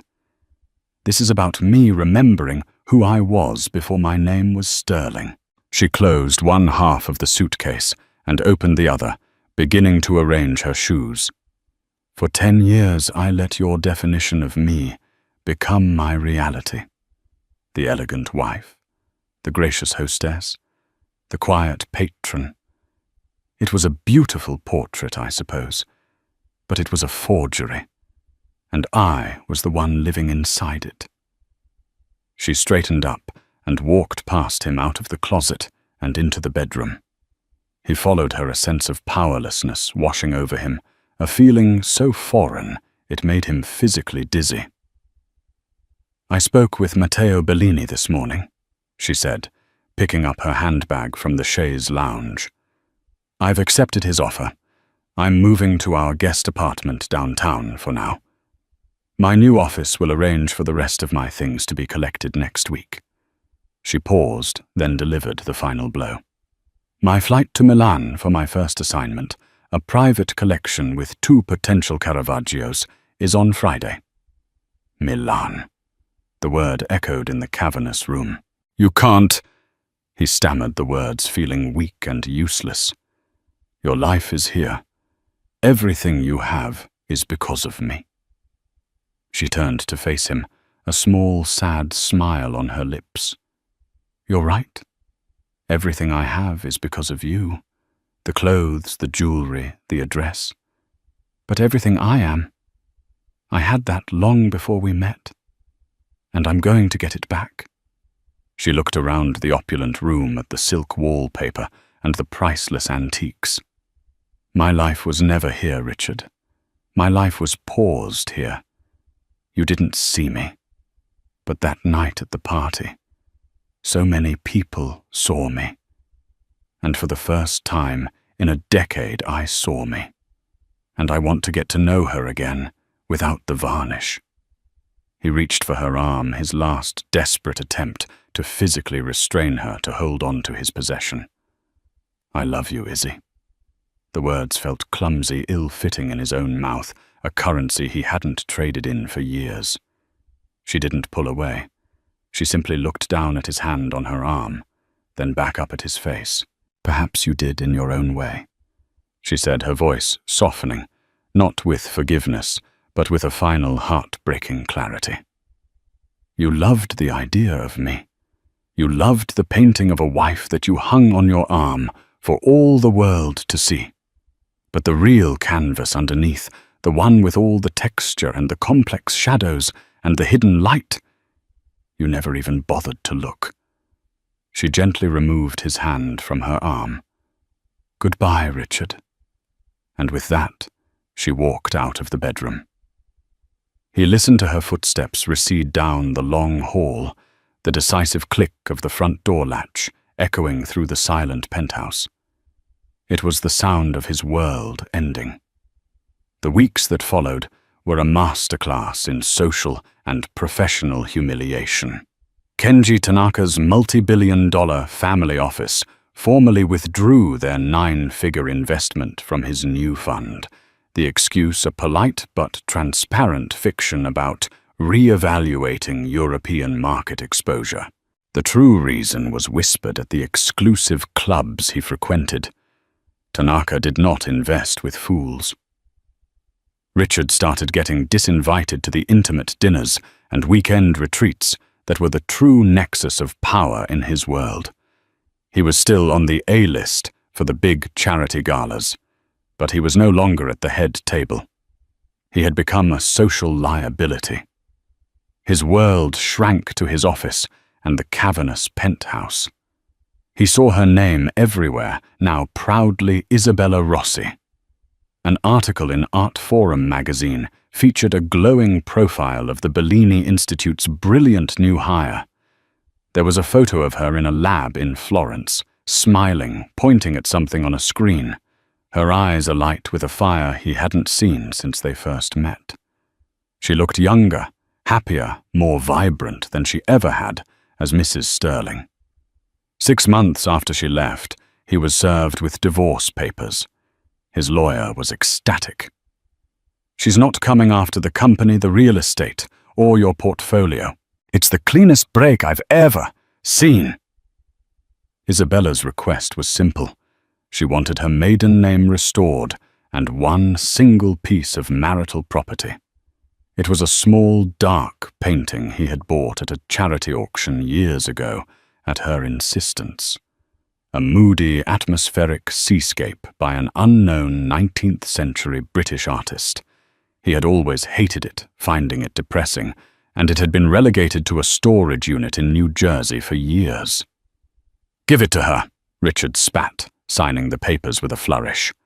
"Let her have her ugly painting. It's a small price to pay to be rid of her." He saw it as a final victory, proof of her sentimentality and poor judgment. 2 weeks later, he was at the bar of the pool nursing a scotch when a news report came on the large screen above the bar.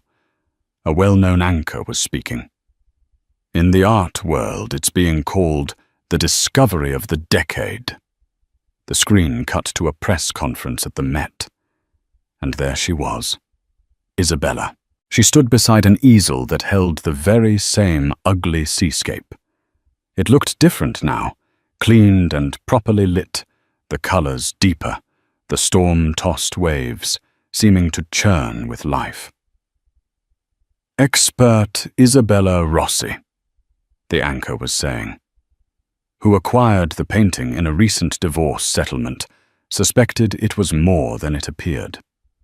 Using advanced infrared reflectography and pigment analysis, her team at the Bellini Institute uncovered a faint obscured signature in the lower right corner, hidden beneath a layer of later varnish. The camera zoomed in on the corner of the painting, showing a digital rendering of the signature J.M.W. Turner. Richard felt the blood drain from his face. The glass slipped from his fingers and shattered on the floor. Long thought to be a lost study for his Fishermen at Sea series. The anchor continued, her voice bright with excitement. The painting has been authenticated as a genuine, previously unknown work by the great British master. Christie's auction house has valued it conservatively at $40 million. He watched, paralyzed, as Isabella stepped to the microphone. She looked directly into the camera, poised and powerful. "Art shouldn't be hidden away," she said, her voice clear and strong. "It should be used to inspire. That is why, after the auction, the entirety of the proceeds will be used to establish the Rossi Endowment for Art Preservation and Education at the Hudson Museum of Art." The Hudson Museum, her little downtown charity project. The final shot of the news segment was of the museum's director weeping with joy, hugging Isabella. Richard was left staring at the screen at the ghost of his wife, a woman he had never known. He had laughed at her passion, dismissed her knowledge, and in his final arrogant act had freely given away a fortune. He hadn't just lost a wife. He had lost a world he was too blind to see. And she had taken that world and used it to build a legacy, leaving him with nothing but the deafening, echoing silence of his own colossal mistake. Isabella's story is a powerful reminder that our true value is never determined by how others see us, but by the courage it takes to see ourselves. For years she was trapped in a gilded cage, her brilliance dismissed and her passions mocked. But one night, one single moment of defiance changed everything. She didn't just reclaim her voice, she rebuilt her entire world on her own terms, with the very talents her husband had tried to bury. Her journey teaches us that the brightest lights are often hidden in the shadows, waiting for the right moment to shine. If Isabella's journey from invisibility to triumph resonated with you, and if you believe in the power of rediscovering your own worth, please take a moment to hit that like button. Share this story with someone who might need to be reminded of their own hidden genius. And most importantly, subscribe to the channel and turn on notifications. You won't want to miss our next story of justice empowerment and the incredible strength of the human spirit. Thank you for listening.